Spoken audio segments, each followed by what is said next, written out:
당신이 혼자라면 당신의 모든 것이 당신의 소유다.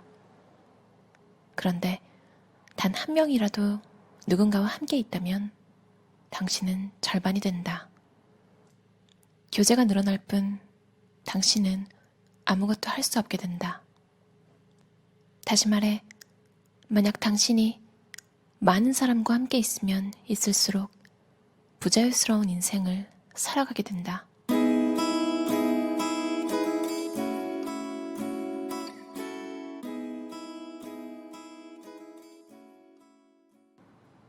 재능을 키우려면 당신은 고독하게 있는 것이 좋다. 특히 생각에 집중하고 있을 때는 더욱더 그러하다. 고찰한 것을 항상 이미지로 떠올려봐야 똑똑히 기억할 수 있다.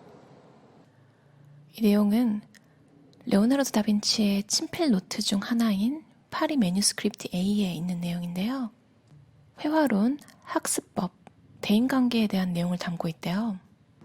이 책은 다빈치를 연구하는 저자가 노트의 내용을 바탕으로 저자의 생각을 이렇게 서술해 놓은 책인데요. 고독에 관한 챕터 한번 읽어볼게요. 전 세계적으로 고독사는 심각한 사회 문제로 인식되고 있다. 영국에서는 고독 문제 전담 장관이 새로 생겼을 정도다.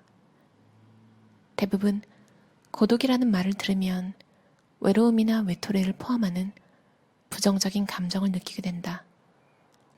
하지만 레오나르도 다빈치는 오히려 고독하다는 것은 구원받는다는 뜻이라고 긍정적인 의미로 인식했다. 항상 하고 싶은 일이 너무 많았던 그에게 쓸데없는 시간 낭비는 큰 적이나 다름없었다. 사람들과 함께 있느라 자신의 시간을 빼앗겨 귀중한 재능을 키우지 못하는 상황을 싫어했다. 말기암 환자를 돌보는 간호사가 죽음을 앞둔 환자들이 남긴 말을 모아 펴낸 내가 원하는 삶을 살았더라면 이라는 책이 있다. 책 내용 중 다른 사람이 아닌 내가 원하는 삶을 살았더라면, 내가 그렇게 열심히 일하지 않았더라면, 나 자신에게 더 많은 행복을 허락했더라면 하는 후회가 담겨 있다. 모두 자신의 욕구를 억제하고 다른 사람에게 지나치게 맞춰 살았던 결과가 후회의 말로 표현돼 있다. 마지막 순간에 후회하지 않기 위해서도, 그리고 자신이 행복하기 위해서도 이 사람과의 교제가 정말로 필요한지 다시 한번 멈춰서서 생각해보자. 우리는 타인에게 맞춰 타인의 인생을 살아서는 안 된다. 레오나르도는 자기 위주로 시간을 최대한 유용하게 활용했다. 외톨이라는 생각이 들 때는 외로움을 느끼는 위기가 아니라 누구에게도 방해받지 않는 보너스 시간이라고 생각하자. 자신의 모든 것이 온전히 자신의 소유이며 존재를 한껏 꽃피울 수 있는 기회인 것이다. 레오나르도 다빈치는 혼자 있는 시간을 즐겼대요.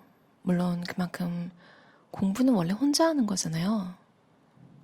호기심이 정말 많고 하고 싶은 일이 정말 많았던 사람이니까 충분히 이해가 가는 성향인 것 같아요. 그리고 고독을 좋아하는 고고한 천재로 보이지만 한편으로는 또 사교적인 면도 있었다고 해요. 근데 사람을 가려서 사귀었대요. 전 예전에는 이제 청소년 드라마 같은 걸 보면 어머니들이 청소년 역할 연기자들한테 너 그 친구랑 놀지 마, 뭐 이런 내용이 많이 나오잖아요.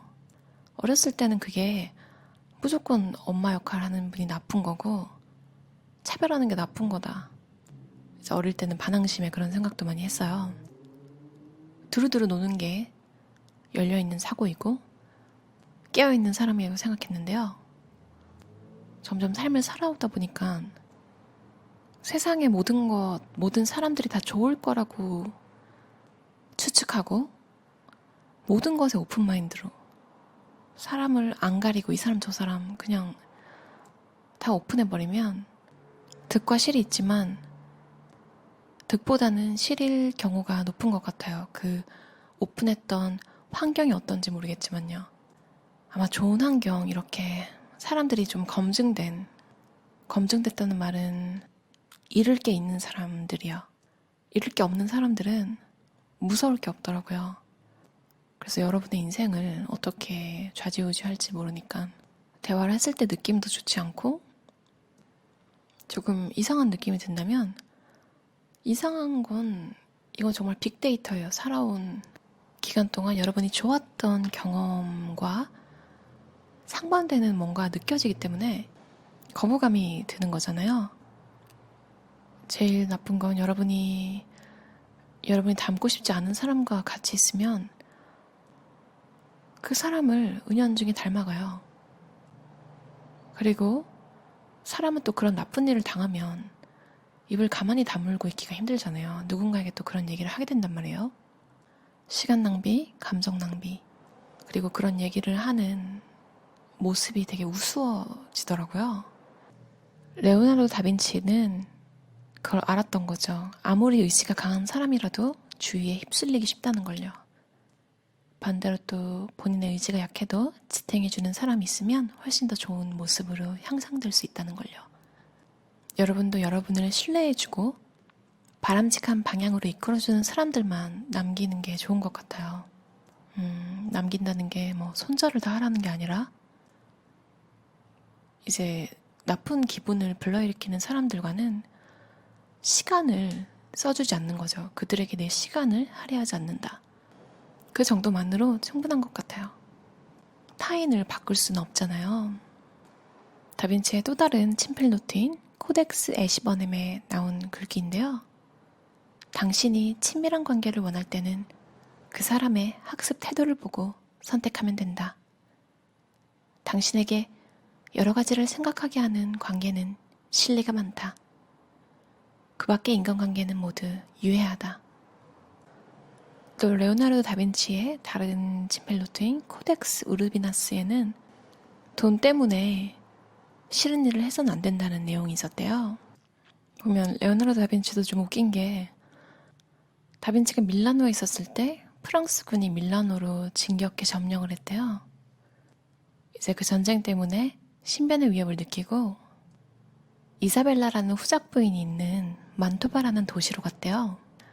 근데 그 후작 부인이 초상화를 의뢰했는데 레오나르도 다빈치가 이제 대생만 하고 완성하겠다고 약속은 해놓고 안 지킨 거예요. 이제 그리기만 하면 돈이 들어오는 건데도 완성을 하지 않은 거죠. 근데 알고 보니까 이제 그 이사벨라라는 후작 부인은 좀 허세, 과시욕, 나르시즘이 있는 거죠. 다른 화가한테 부탁했던 초상화가 마음에 안 들어서 이제 40살이나 어려 보이게 다시 그리라고 명령했대요. 60대였는데 20대인 걸로. 그리고 다른 화가들한테도 요즘 무슨 인스타그램에 셀카 올리듯 화가 여러 명한테 이제 초상화를 다 의뢰한 거죠. 근데 이제 그림이 뚱뚱해 보이면 이제 요구를 하는 그런 시기였대요. 참 신기하죠. 이제 루트만 좀 다를 뿐 시대가 변해도 사람의 욕망이라는 게 참 비슷한 것 같아요. 별로 별반 다르지가 않네요. 레오나르도는 약간 장식하는 것도 안 좋아하고 단순한 복장을 좋아했대요. 그래서 이사벨라 후작 부인이 화려한 복장을 하고 있는 걸 안 좋아했을지도 모른다고 저자는 추측하네요. 큰 돈을 벌 수 있다 해도 하고 싶지 않은 일은 하지 않는다. 그 또한 행복을 지키는 비결이다. 레오나르도는 가족과 재산은 물론이고 일에 관련된 사람, 그리고 인류 전체의 행복을 생각했다. 더욱이 동물 애호주의자였던 그는 채식주의자가 됐고 새를 사냥하는 사람을 보면 상식 없는 인간이라고 비난했다. 시장에서 새장에 갇힌 새를 보면 구입해서 하늘로 날려보냈다는 일화도 있을 정도이다. 자연을 사랑하고 전쟁을 혐오했던 그는 모든 생명체를 사랑했다. 참 하고 싶은 거 다 하고 산 인생이에요, 보면. 그래서 그런 걸까요? 거의 손댄 모든 일에서 다 엄청난 업적을 이뤘잖아요. 여러분도 레오나르도 다빈치처럼 진정으로 원하는 일이 무엇인지 자신의 마음을 들여다보면서 실행에 옮기는 행복한 삶이 되길 바랄게요. 들어주셔서 감사합니다. 평온한 저녁 시간 보내세요.